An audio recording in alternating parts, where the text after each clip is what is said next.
आज के समय में यह जिज्ञासा केवल मेरी नहीं है, आज उन माता पिता की भी ये जिज्ञासा है जो माता पिता अपने बच्चों के लिए, अपने छोटे से बच्चे को लेकर के अगर वो जब तक सेटल ना हो जाए, जॉब ना लग जाए, तब तक चिंतित रहते हैं। एक तरफ बच्चे को IITN करना, एक तरफ बच्चे को डॉक्टर बनाना, तो दूसरी तरफ बच्चे को संस्कार भी देना। ये हर एक माँ का कर्तव्य होता है, हर एक माँ की चिंता भी रहती है। लेकिन वर्तमान में जहाँ पर भाषा को लेकर के इतनी कठिनाई हो रही है कि आज वर्तमान में जितने भी ग्रंथ हम देखने को आते हैं, हमारे संस्कृत में है, प्राकृत में है, अब अंग्रेजी पढ़ने वाला विद्यार्थी क्या संस्कृत के ग्रंथ कैसे पढ़े, इस विषय पर भी आप हमारी जिज्ञासा का समाधान करें एवं कैसे बच्चों को हिंदी और संस्कृत जैसे पुरानी भाषाओं की ओर लेकर के चलें, ताकि आज जो डॉक्टर और इंजीनियर भी बन रहे हैं वो बच्चे भी हिंदी को बोलते समय शर्माए नहीं। मैं जिस जगह पर आज पढ़ाता हूँ, आप लोगों ने सुना होगा, अनअकैडमी नाम की कोचिंग है, बेंगलोर से चलती है। वहाँ पर मात्र पूरी 70 सिटी में 70 कोचिंग सेंटर चलते हैं, मात्र केवल एक मैं ऐसा हूँ जिसमें हिंदी और संस्कृत पढ़ा रहा हूँ, केवल एक कोटा सेंटर में चलता है। तो ऐसा और भी अन्य भाषा के साथ में, जैसे कि अंग्रेजी भाषा में सब कुछ कर दिया, बाकी की भाषाओं में नहीं है, तो हम हिंदी को लेकर के, संस्कृत को लेकर के और प्राचीन प्राकृत भाषा को लेकर के क्या उचित कार्य कर सकते हैं, इस विषय पर ध्यान आकर्षित चाहता हूँ। बोलिए 24वें भगवान की। भूगर्भ से प्रकृत अतिशयकारी जहाज। जो नमोकार मंत्र पढ़ता है और जानता है उसे प्राकृत आती है, और जो भक्तांबर पढ़ता है उसे संस्कृत आती है। अरे बोलिए ना। तो आपको कौन कौन सी भाषाएं आती हैं?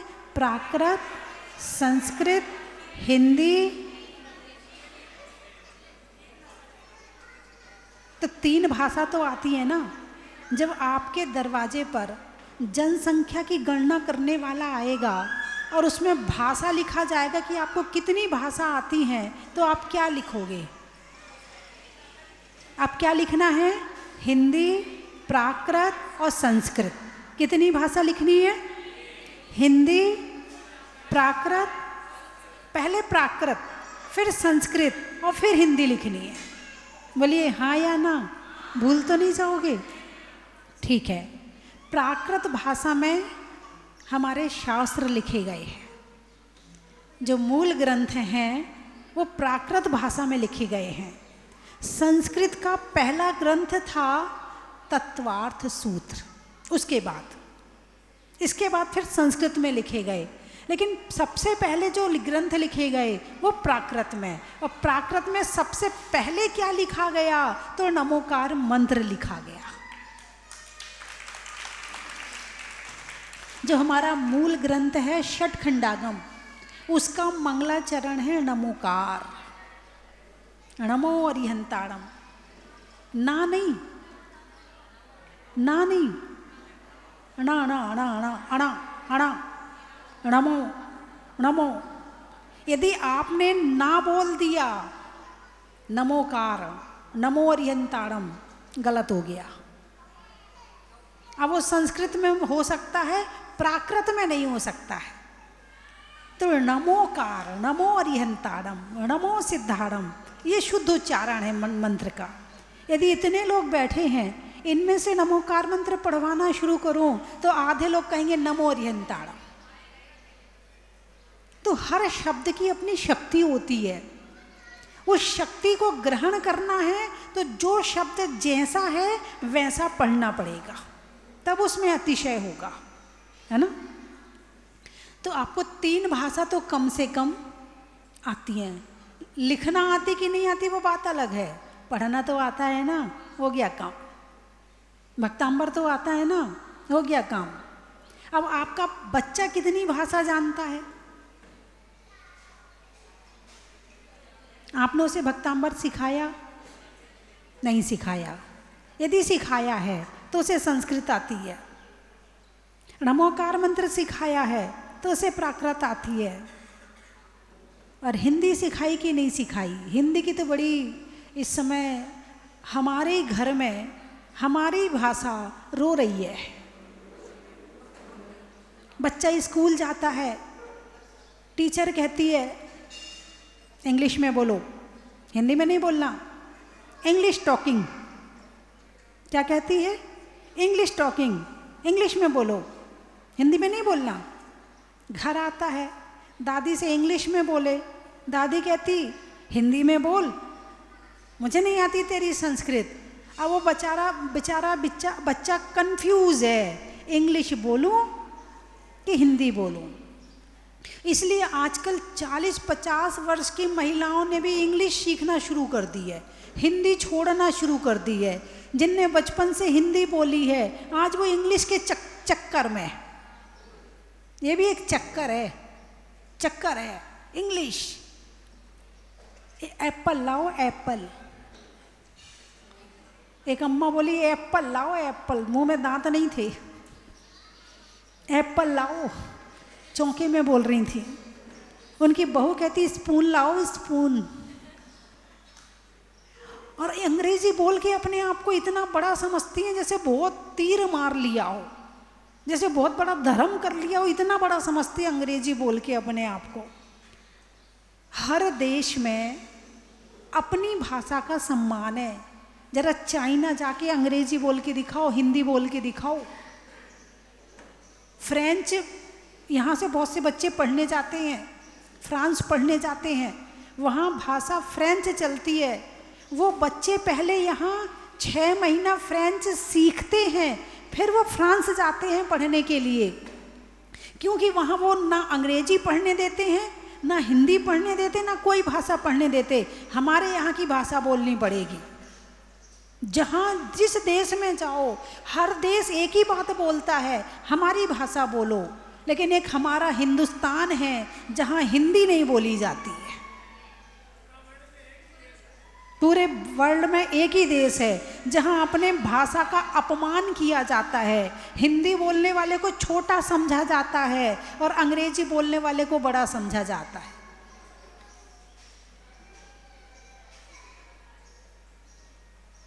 बंधुओं, मैं ये नहीं कह रही कि अंग्रेजी गलत है, चलो सीख लो, भाषा है सीख लो, कोई दिक्कत नहीं है। लेकिन हिंदी का अपमान मत करो, हिंदी को छोटा मत समझो। हिंदी और संस्कृत में हमारे शास्त्र लिखे गए हैं। यदि तुमने हिंदी छोड़ दी तो हमारे आचार्यों की वाणी को कैसे पढ़ोगे? हमारे प्राचीन तपस्वी आचार्यों के वाणी को कैसे समझोगे? उसे समझने के लिए हिंदी चाहिए, संस्कृत चाहिए। हिंदी और संस्कृत फिर भी एक सी है, क्योंकि शब्द उसी आकार में लिखे जाते हैं, इसलिए ज़्यादा दिक्कत नहीं होती है। बंधुओं, एक बच्चा स्कूल से आया, पिताजी ने पूछा, बेटे आजकल स्कूल में क्या चल रहा है? डैडी रामायण चल रही है, रामायण। अच्छा, तुझे कुछ समझ में आई? हाँ डैडी समझ में आई। क्या समझ में आई? बोले एक दशरथ नाम के किंग थे, उनकी 3 क्वींस थी, जिनमें से एक के सन का नाम राम था। उन्होंने जनक की वार्निंग सुन के शिवजी का धनुष ब्रेक कर दिया। इस कारण उनकी एंगेजमेंट सीता जी के साथ हो गई। फिर वो पिकनिक मनाने फॉरेस्ट में गए। वहाँ रावण ने 420 करके उनकी वाइफ का किडनैप कर लिया। तो ना राम जी को टेंशन हो गई, तो उन्होंने रावण का मर्डर कर दिया। अब बताओ, इस भाषा में रामायण सुनना अच्छा लग रहा है या अपनी भाषा में सुनना अच्छा लगेगा? भाव बनते हैं, वाइब्रेशन आती है। अंग्रेजी में वाइब्रेशन नहीं आती है, हिंदी में वाइब्रेशन आती है। जब बच्चा बोलता माँ, आहा हा, अंदर से तुम्हारा रोम रोम पुलकित हो जाता है जब वो माँ बोलता है। और मदर, फादर, मॉम, हाँ अब तो सब शॉर्टकट हो गया, मॉम, पॉप, डैड। डैड का मतलब समझते हो? डैड किसको कहते हैं? हैं? जिंदे को मार दिया। हिंदी बोलो, कोई दिक्कत नहीं, कोई शर्म की बात नहीं है। अपने घर में अपनी भाषा बोलने में शर्म आए तो वो तुम उस देश के निवासी नहीं हो, फिर तो तुम विदेशी हो। अंग्रेज चले गए, अंग्रेजी छोड़ गए हैं। तो मैंने जो कहा, सम्मान, भाषा का सम्मान, हिंदी बोलो। और अच्छी बात है संस्कृत बोलो, और अच्छी बात है प्राकृत बोलो। और आजकल तो बहुत सारे जो जगह क्लासें भी चल रही हैं, प्राकृत की क्लासें भी चल रही हैं, संस्कृत की क्लासें भी चल रही हैं, बहुत अच्छे पाठ्यक्रम भी चल रहे हैं। आप पढ़ो उनको। अंग्रेजी बोल बोल के जितने अंग्रेजी बोलने वाले ना, आधे से ज़्यादा डिप्रेशन में हैं। बोलिए हाँ या ना, चाहे तुम्हारा बेटा हो चाहे तुम्हारी बेटी हो, आधे से ज़्यादा डिप्रेशन में ये अंग्रेजी बोलने वाले। क्योंकि अंग्रेजी में जो शब्द हैं उनमें ज़्यादा से ज़्यादा शब्द गरम है, हॉट है, गरम है, हॉट, समझ गए? गरम समझ गए? अच्छा ठीक है। ज़्यादा से ज़्यादा शब्द कैसे हैं? गरम है। और जब बोलते हैं शब्दों को तो शरीर में वाइब्रेशन होती है, और उन शब्दों के माध्यम से शरीर की ऊर्जा पर फर्क पड़ता है, शरीर के स्वास्थ्य पर फर्क पड़ता है। तो जो अंग्रेजी के शब्द हैं उसमें हा ज़्यादा है, हा, एच ज़्यादा है, इस कारण से ये गरम ज़्यादा है। और भी शब्द होते हैं, लेकिन हिंदी में नमोकार मंत्र में ज़्यादा से ज़्यादा ठंडे शब्द हैं। ना से बोला जाता जल तत्व है। माँ, सबसे ज़्यादा प्रयोग ना और माँ का हुआ, नमो अरिहंताड़म। हा कम है, नमो सिद्धाड़म, नमो आयरियाड़म, नमो उवज्जयाड़म, नमो लोए सव्यशहुणम। आप कितने भी गर्म हो और नमोकार मंत्र का ध्यान कर लो, आप ठंडे हो जाओगे।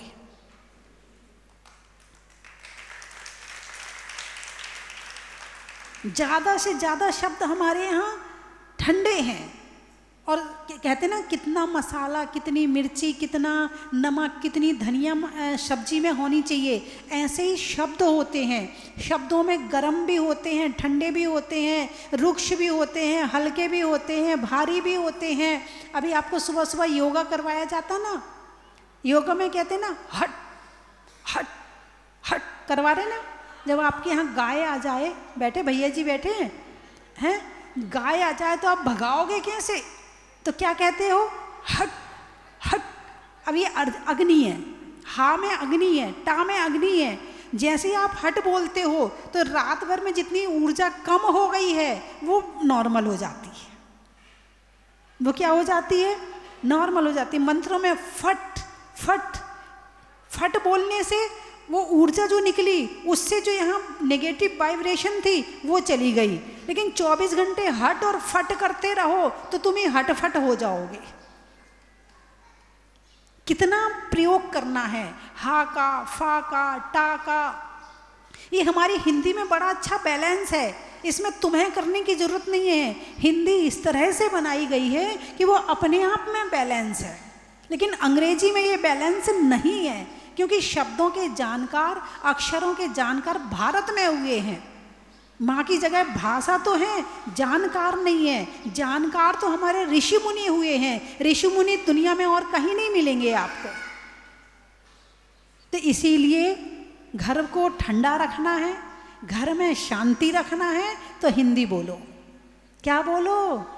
हिंदी बोलो। ज़्यादा से ज़्यादा हिंदी का प्रयोग करो, चाहे विदेश में रह रहे हों चाहे कहीं रह रहे हों। बहुत से परिवार आते विदेश के, बोले माता जी हमारे यहाँ तो हम लोग घर में हिंदी ही बोलते हैं। अमेरिका में रह के, अमेरिका में रहने वाले घर में हिंदी बोलते हैं कि कहीं हम हिंदी भूल ना जाएं।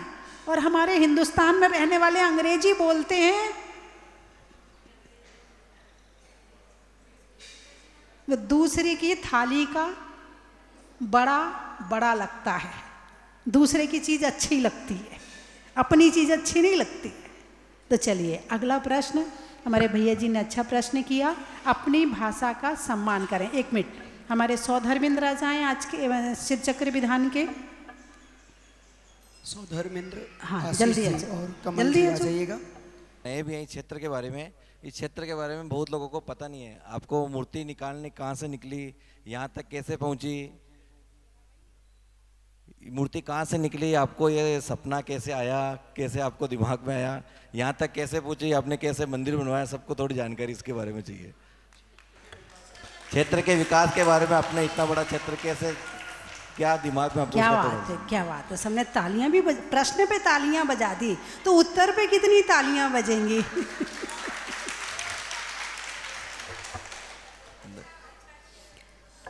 धर्म स्नेही बंधुओं, 19 मार्च 2013 यही फागुन की अष्टानी नहीं, फागुन की अष्टानी का थी, ये तो आषाढ़ की है। अष्टानी का पर्व था, सिद्ध चक्र विधान में आई थी। कौन से विधान में आई थी? अभी कौन सा विधान चल रहा है? सिद्ध चक्र विधान चल रहा है। सिद्ध चक्र विधान 19 तारीख से शुरू था, उसी दिन दूसरे दिन 20 तारीख को पहुंची, 19 को पहुंची थी, दूसरा दिन 19 तारीख को था। मंदिर गई, दर्शन किए, विधान किया, बड़ा अच्छा लगा।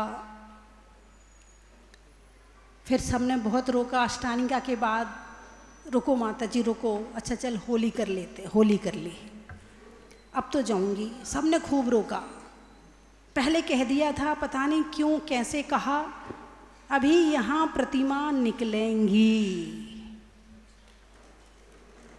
कह दिया और बिहार कर गई। अब बिहार कर गई, देवली में महावीर जयंती को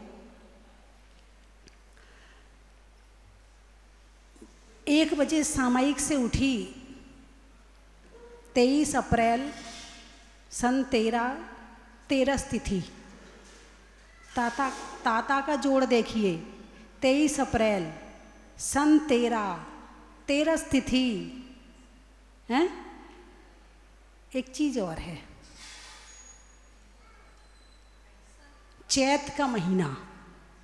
कौन सा महीना? सर्वश्रेष्ठ महीना चैत का। और मंगलवार मुसलमान के यहाँ महावीर जयंती के दिन मुनि सुब्रतनाथ भगवान निकले।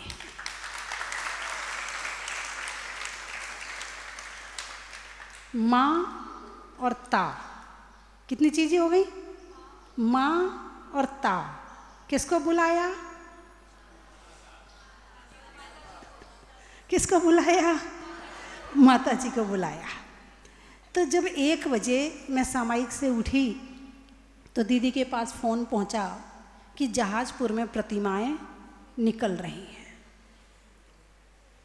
पहले कह के गई थी और प्रतिमा इतनी जल्दी निकल गई। अष्टानी का और महावीर जयंती ज़्यादा दूर कहाँ है? हैं होली और हाँ फागुन और चैत, 1 महीना हुआ था, 1 महीने में बात पूरी हो गई। इतनी खुशी हुई, इतनी खुशी हुई, इतना आनंद आया, इतना आनंद आया, ऐसा लगा कि ये भगवान मेरे ही हैं, ऐसा लगा। इतनी खुशी मुझे अपने जीवन में कभी भी नहीं हुई, इतनी खुशी हुई। रोम रोम पुलकित हो रहा था, ऐसा लग रहा था जैसे पता नहीं मुझे क्या हो रहा। मैं कहते ना फूल ही नहीं समा रही, और मैं उस दिन में फूल ही नहीं समा रही थी। भगवान निकले। दूसरे दिन अखबार में फोटो आया, देखा तो एक व्यक्ति भगवान के ऊपर हाथ रख के बाजू में खड़ा है। तो साइज का पता चल गया कि भगवान की साइज क्या है। करीब 4 फीट के हैं भगवान, है ना, 41 इंच के हैं। 23 अप्रैल को भगवान निकले। उसके बाद मैंने वहाँ से बसें वगैरह भेजी, मैंने कहा जाओ भगवान के दर्शन करो। लेकिन ये भाव नहीं आए कि मैं आऊँ, नहीं, ये भाव नहीं आए। मुझे आगे जाना था। त्रिलोक तीर्थ में पंचकल्याणक थे, तो उस हिसाब से मुझे आगे जाना था। 26 तारीख को, 25 तारीख को ये लोग मेरे पास पहुँचे, बोले माता जी चलो। तो मैंने कहा नहीं नहीं, मैं अभी नहीं जाऊँगी, मुझे आगे जाना है। इनको वापस भेज दिया। ये 27 को फिर पहुँच गए, बोले माता जी चलो, प्रशासन प्रतिमाएं ले जा रहा है। तो मैंने सोचा प्रशासन प्रतिमाएं ले जा रहा है तो मैं जाके क्या करूँगी। तो वैसे ही कह दिया इनको टालने के लिए। मैंने कहा एक प्रतिमा भी मंदिर में रह गई ना तो मैं आ जाऊँगी। और मुझे पता था प्रतिमा सारी प्रशासन ले जाएगा तो छोड़ेगा क्यों, ये सोच के मैंने कह दिया। ये तीसरे दिन फिर पहुँच गए, जबकि तीसरे दिन मुझे वहाँ से बिहार करना था दोपहर को 4 बजे। तो 2-3 शर्त मैंने रखी थी, यदि ऐसा हो जाएगा तो मैं आऊँगी, ऐसा हो जाएगा तो मैं आऊँगी। वो सारी शर्तें पूरी हो गई। अब मुझे नहीं पता कि पूरी हो गई, मैं तो मंच पे जाके बैठ गई। बिहार करवाने वाले आ गए हैं, पाठ चल रहा था भक्तांबर का, इतने में यहाँ वाले पहुँचे। बोले माता जी आपने कहा था यदि एक भगवान भी मंदिर में रह जाएंगे तो आप चलोगी। एक भगवान मंदिर में रह गए, प्रशासन ले जा नहीं पाया।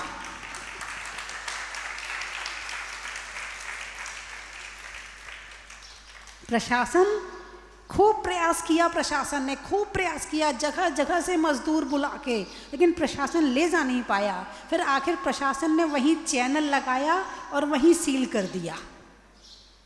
अब मैं सोचूं इधर जाऊं कि इधर जाऊं, क्योंकि बिहार करने तो दूसरे साइड में बैठी हूँ और ये लोग बुला रहे हैं। फिर देवली वाले बोले माता जी एक बार आप जाओ। फिर मेरे मन में भी आया कि प्रशासन प्रतिमाएं ले जा रहा है और मैं भगवान को छोड़कर अपने आप इधर भाग रही हूँ। फिर मेरे मन में आया तो फिर मैं वापस आई। फिर भी आई तो मैं 4-5 दिन के लिए थी, 4-5 दिन के लिए आई थी कि 4-5 दिन देखूंगी, यदि प्रशासन देता है तो ठीक है और नहीं तो बिहार कर जाऊंगी।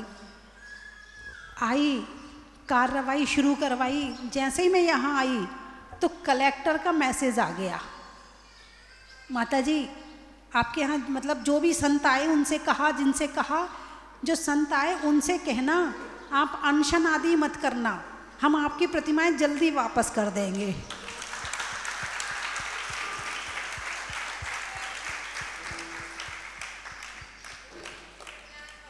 फटाफट भीलवाड़ा से कार्रवाई हुई, जयपुर में पुरातत्व में रजिस्ट्रेशन हुआ और श्रुत पंचमी के दिन प्रतिमाएं हमें वापस मिल गईं। निकली कौन से दिन थी? महावीर जयंती। वापस कौन से दिन मिली? श्रुत पंचमी। किसने मुहूर्त निकाला? चमत्कारी प्रतिमाओं का मुहूर्त हम नहीं निकालते हैं, वो उनका ही चमत्कार करवाता है। अब सोचा बिहार करूं, 3 दिन का प्रोग्राम करवा दिया, महामस्तकाभिषेक का कार्यक्रम करवा दिया। भगवान उस मंदिर में, शांतिनाथ जिनालय में भगवान के 4 अतिशय रंग की फोटो लगी हुई हैं, आप देखना। एक में मिट्टी में है भगवान। तो जब मैं यहाँ आई थी तो भगवान मिट्टी में थे, बिल्कुल पूरी मिट्टी दिख रही थी, भगवान नज़र, स्वरूप नज़र नहीं आ रहा था। फिर भगवान की सफाई करवाई, बेदी बनवाई, वहाँ बैठाया भगवान को और फिर 3 दिन का महामस्तकाभिषेक करवाया, बड़ा कार्यक्रम करवाया। जहाजपुर में इतने जैनी पहली बार आए थे बाहर से, कभी अन्य जैनियों ने कभी इतने जैनी बाहर के देखे नहीं थे। फिर उसके बाद मैंने सोचा अब जाऊं, तो बोले सब लोग बोले नहीं माता जी चतुर्मास करो। मैंने कहा इतने से गांव में, छोटे से गांव में कहाँ चतुर्मास होगा? मेरे चतुर्मास तो बड़े बड़े शहरों में हुए हैं, इतने छोटे से गांव में कहाँ चतुर्मास होगा? और प्रवचन 1.5 महीना रुकना पड़ा मुझे, जब तक कार्रवाई चली तो 1.5 महीना रुकना पड़ा। तो प्रवचन तो रोज करती थी, जिसमें एक हिंदू, एक श्वेतांबर, एक दिगंबर पुरुष और 8-10 महिलाएं प्रवचन में आती थी। लेकिन फिर भी मैंने प्रवचन किया, क्योंकि मेरा काम है देना, दिए बिना लेना नहीं, दिए बिना लेना नहीं। तो मैंने कहा मैं दूंगी फिर लूँगी। चलो कोई बात नहीं। मैंने कि यहाँ क्या चतुर्मास होगा, चतुर्मास में बड़े बड़े कार्यक्रम होते हैं। अब नहीं माने ये जहाजपुर वाले। बैठे कि नहीं बैठे? कहाँ हैं? हाँ बैठे, हमारे भानु जी बैठे हैं। बोले माता जी चतुर्मास करो। तो फिर मैंने इन लोगों को आचार्यश्री के पास भेजा, आचार्यश्री ने भी स्वीकृति दे दी। चलो ठीक है। हमारे जो विनोद जी पारस चैनल वाले हैं वो भी बोले माता जी आप तो यहीं चतुर्मास करो। अब जब सब कहने लगे तो मेरा मन भी बन गया, जो होगा देखेंगे। ये 10 लोग हैं प्रवचन वाले, कोई बात नहीं है, 10 को ही सुनाऊंगी, जो होगा वो देखेंगे। नहीं होंगे बड़े कार्यक्रम, कोई बात नहीं है, जो होगा वो देखेंगे। रिस्क तो लेनी पड़ेगी, बिना रिस्क के लिए काम होने वाला नहीं है। चलो ठीक है, तुम कह रहे हो कर लेती हूँ। फाइनल हो गया।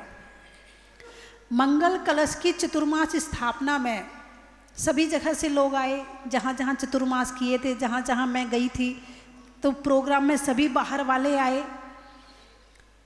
उस दिन रात को 8 बजे मैं सामयिक पर बैठी और सभी लोग मेरे पास से कुछ लोग उठ करके जो भगवान के दर्शन करने गए, तो उनमें से एक तनु नाम का लड़का था। उसने देखा कि भगवान की नाभि में एक रोशनी निकली और स्पंदन हो रहा है। 2 लड़के थे, एक तो डर गया, दूसरा खड़ा रहा और उसने देखा नाभि स्पंदन हो रहा है। अब ये जाकर के वहाँ भजन संध्या चल रही थी एक जगह पर, वहाँ बता दिया। तो भजन संध्या तो लोगों ने छोड़ी और भागे मंदिर में। 9:30 बजे हमारा दरवाज़ा खुला। बोले माता जी आप फाइनल करो। हमारे यथार्थ जी हैं, कब है कहाँ है? बोले ये हो ही नहीं सकता, ऐसा अतिशय वरिष्ठ कुछ होता ही नहीं है, हो ही नहीं सकता है। ये मानने को तैयार नहीं, सारे कह रहे नहीं हो रहा है, ये मानने को तैयार नहीं। अब फिर बोले माता जी आप देखो। मैं गई, मैंने जाके देखा, वहाँ से सबको पीछे हटाया, मैं आगे खड़ी हुई, चैनल खुलवाया और देखा तो वास्तव में नाभि अंदर जा रही थी, बाहर आ रही थी। जैसे सांस लेते हैं, नाभि अंदर जा रही थी, बाहर आ रही थी। फिर उसको कैमरे में रिकॉर्ड किया। आज वो वीडियो मेरे ख्याल से यूट्यूब पर भी पड़ी हुई है, यदि आप निकालेंगे तो मिल जाएगी देखने के लिए। और इस तरह से भगवान का नाभि स्पंदन शुरू हुआ। अब ये समाचार जैसे ही सब जगह पहुँचे, भीड़ आनी शुरू हो गई। जयपुर, अजमेर, किशनगढ़, भीलवाड़ा, सब जगह से बसें की बसें आने शुरू हो गई। अब जितने बार आए माता जी प्रवचन करो, माता जी मैं तो प्रवचन करते करते थक गई। मैंने कहा मैं तो सोच रही थी कि प्रवचन में कौन आएगा, और यहाँ तो प्रवचन करते करते थक गई। ये भगवान का अतिशय था, उन्होंने रोका था और उन्होंने ही किया था। और इतना अतिशय हुआ उस वर्ष, इतनी बारिश हुई, इतनी बारिश हुई। भक्त कहे मैं ना रुकूं और बारिश कहे मैं ना रुकूं। फिर तो ऐसा अतिशय हुआ, ऐसा अतिशय हुआ, भगवान का रंग परिवर्तन हुआ। भगवान जब निकले थे तब नीले रंग के थे, फिर मंदिर में आए तो स्लेटी कलर के हो गए, हरे कलर के हो गए। फिर जब भगवान को साफ किया तो भगवान स्लेटी कलर के हो गए, और जब भगवान का मस्तकाभिषेक किया तो भगवान काले रंग के हो गए। और ऐसे अतिशय सुन सुन के, क्योंकि मोबाइल का ज़माना है, बहुत जल्दी फैल गया। और उसके बाद फिर तो जो भक्तों का आना शुरू हुआ तो जो भक्त आए और भक्तों ने फिर भगवान का ये मंदिर बनवाया, ये तीर्थ बनवाया। ये अतिशय तो थे भगवान के, लेकिन बहुत सारे अतिशय लोगों के साथ में हुए, वहीं से शुरू हो गए थे। लोगों के साथ में हुए, जो बोल दें वो हो जाए, जो बोल दें वो हो जाए, इतने अतिशय होने लगे। अब भगवान को बाहर निकालना जरूरी हो गया। गलियां हैं पतली पतली, मंदिर है छोटा सा, भीड़ समाती नहीं है, क्या करें। अब भगवान को बाहर लाना जरूरी हो गया। पहले छोटी ज़मीन खरीदी थी, आचार्य श्री का आदेश आया बड़ी ज़मीन खरीदो, फिर ये वाली ज़मीन खरीदी। मैं सोचूं इतनी बड़ी ज़मीन में कितना बनाना पड़ेगा।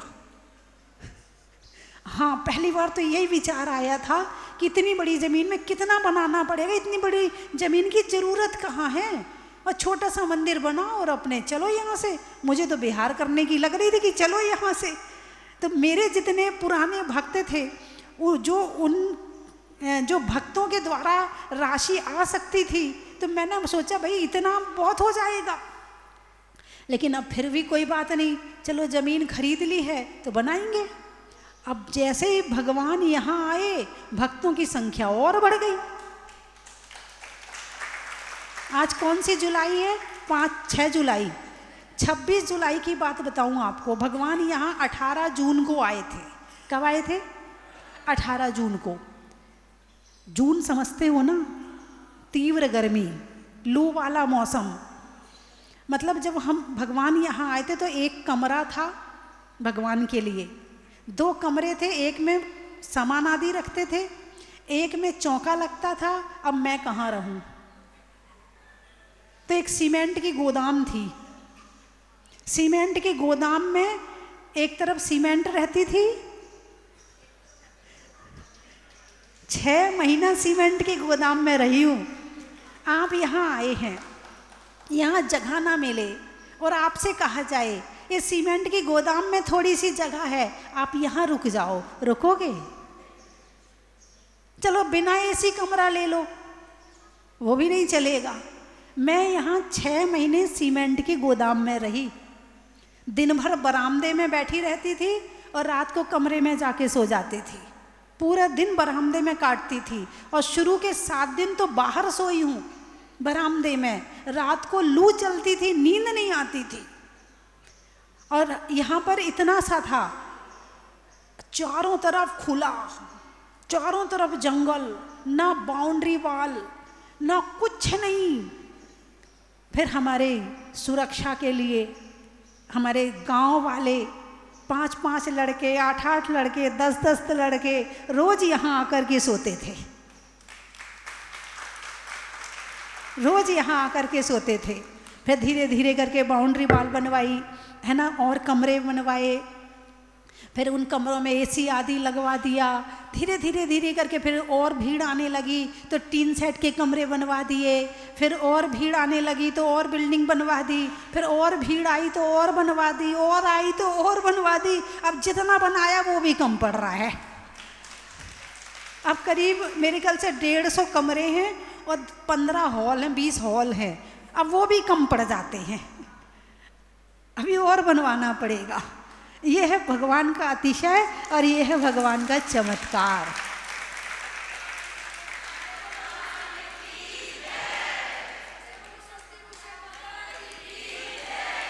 और एक नहीं, कहीं किसी गांव में भगवान का एक अतिशय होता है तो लोग उसे लिख के पर्चा बनवा के बांटते हैं। बोलिए हाँ या ना। एक बार इतने साल पहले यहाँ पर ऐसा हुआ था। बांटते नहीं बांटते। यहाँ इतने अतिशय हो चुके हैं कि मैं लिख नहीं सकती हूँ, इतने हो चुके। 1000 और लाख भी कह दिए जाएं तो कोई बड़ी बात नहीं हो सकती है, इतने अतिशय हो चुके हैं। और भगवान की सेवा में हजारों लाखों भक्तों ने अपना योगदान दिया। मैंने एक योजना चलाई, शनिवारी योजना। आप लाख नहीं दे सकते, आप करोड़ नहीं दे सकते, आप भगवान की भक्ति तो कर सकते हो। अरे बोलिए ना, भगवान की भक्ति तो कर ही सकते हो। मैंने एक छोटी सी योजना चलाई कि हर शनिवार को 40 पढ़ना, एक माला फेरना, परिवार को बिठा के कर सको तो परिवार को बिठा के करना, और उस गुल्लक में 7 दिन में एक दिन 100 रुपये डालना। पहले के 10 रुपये और आज के 100 रुपये बराबर है, बल्कि और कमी पड़ेगा, है ना। तो 100 रुपये कोई बड़ी बात नहीं है, 100 रुपये डालना। और ये योजना इतनी चली कि लोगों के साथ में अतिशय हुए, इसलिए चली। जिसने भगवान की भक्ति करी उनके साथ अतिशय हुए।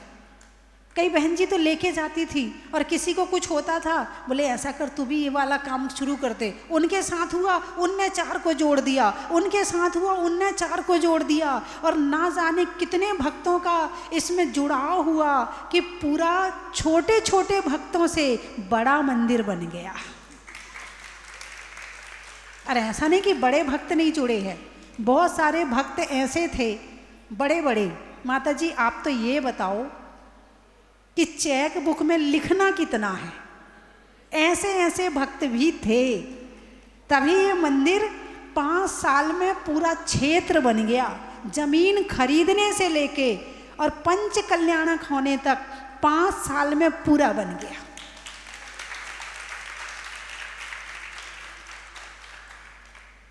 और हमारे भानु भैया यहाँ बैठे हैं, इनकी बड़ी मेहनत है। इनको धीरे धीरे इस समय, अब मुझे इतना ज्ञान नहीं था भाई क्षेत्र कैसे बनाया जाता है, कैसे बोली लगवाई जाती, मुझे ही ज्ञान नहीं था। हाँ, पहली बार जब यहाँ पर नक्शा आया मेरे सामने तो उसमें लिखा था W, तो मैंने कहा ये W यानी क्या होता है? बोले विंडो। हाँ, D लिखा, हमने कहा ये क्या है? बोले डोर। लाइनें समझ में नहीं आती थी, अब तो मैं ही समझा दूँ। भगवान ने बहुत कुछ सिखा दिया है, अब तो मैं ही समझा दूँ, कहाँ क्या करना कैसे करना मैं ही समझा दूँगी। भगवान ने बहुत कुछ सिखा दिया है।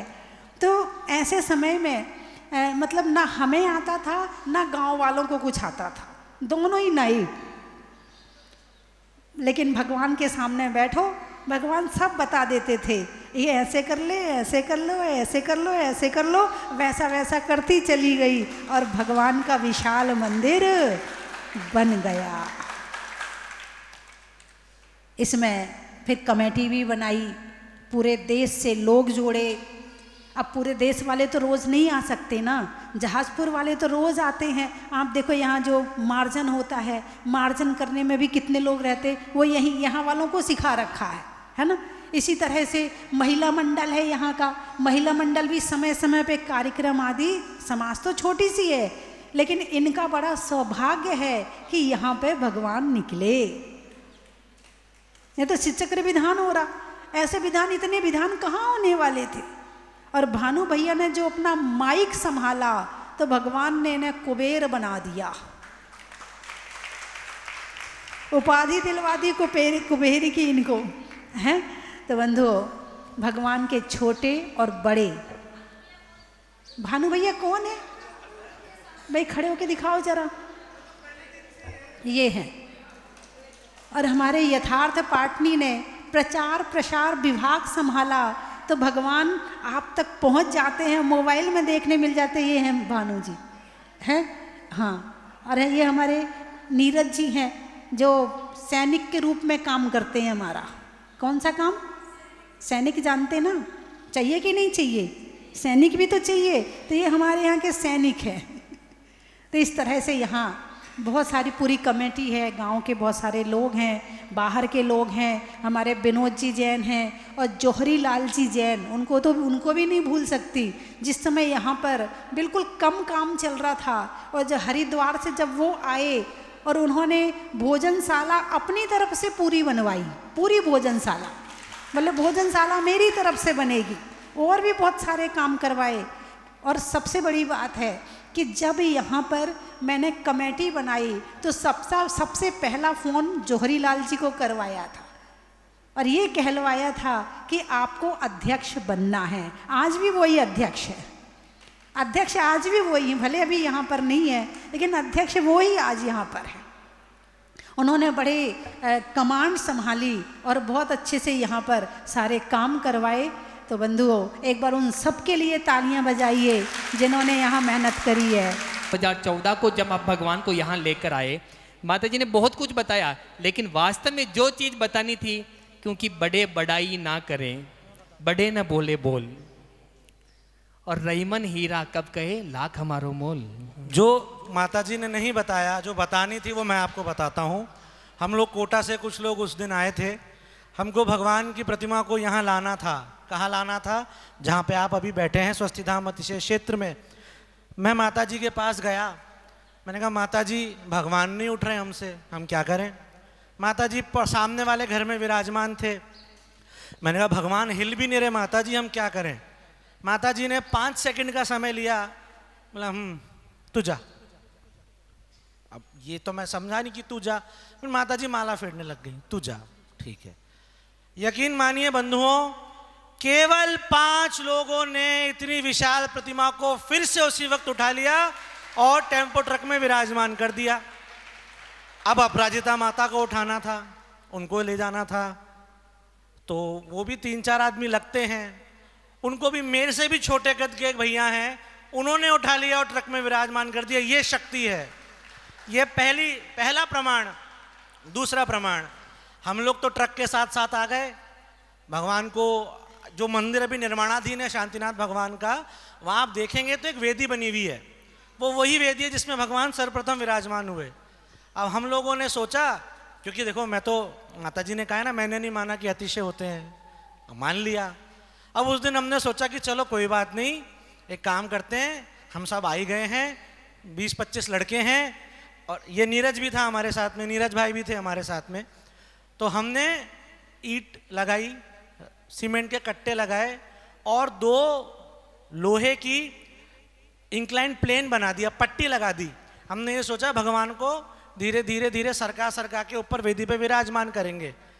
लेकिन ये भगवान की प्यारी, आपको मालूम है माता जी का जन्म भी शनिवार को हुआ है।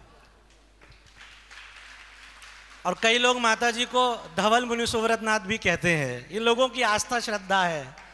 तो माता जी तो पैदल आ रहे थे और हम लोग अपने काम में लग गए।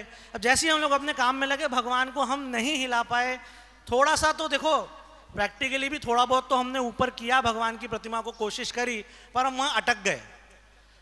हम लोगों के जून का महीना, गर्मी बहुत आ रही थी, पसीने बहुत आ रहे थे, कुछ लोगों की तो शर्ट भी उतर गई क्योंकि इतने परेशान हो गए थे। क्या हुआ? फिर किसी ने बोला, अरे माता जी का पता करो, माता जी का। मैंने कहा, माता जी थोड़ी आएंगी, कि माता जी थोड़ी हाथ लगा के भगवान को विराजमान करेंगी। फिर किसी ने बोला, माता जी का पता करो। ठीक है, तो 10 मिनट, 15 मिनट, 20 मिनट, अब लगा, पता चला कि माता जी को आने में लगभग 20 मिनट लगेंगे। हमने 20 मिनट मेहनत करते रहे। जिस क्षण पूज्य माता जी ने इस क्षेत्र पे अपना पहला पावन चरण रखा, प्रतिमा फिर से हल्की हो गई और केवल 3 लोग लगे उस प्रतिमा को, इन भगवान की प्रतिमा को ऊपर विराजमान करने में और जयकारे लगाने में। ये महिमा है भारत गौरव तीर्थ संवर्धिका स्वस्तिधाम प्रणेत्री गण्यहारिका स्वस्तिभूषण माता जी की। एक बार जोरदार जयकारा लगाएंगे, बोले गण्यहारिका स्वस्तिभूषण माता जी की। और एक बात, एक अंतिम बात, यदि आप में से किसी ने भी परम पूज्य सिंहरथ प्रवर्तक विद्याभूषण सन्मति सागर आचार्य भगवान के दर्शन नहीं करे हों, तो इनको देख लेना, आपको उनके दर्शन मिल जाएंगे। बोलिए सन्मति सागर जी महाराज की। वंदा भी माता जी। एक पुराने भक्त और बैठे हैं। जब जमीन रहती ना तो लोग कहते, अरे कुछ नहीं, वहाँ काम वाम नहीं चल रहा, पैसा मत देना वहाँ पे, ऐसे बोलने वाले भी होते। चलिए अपना अनुभव सुनाइए, आ जाइए।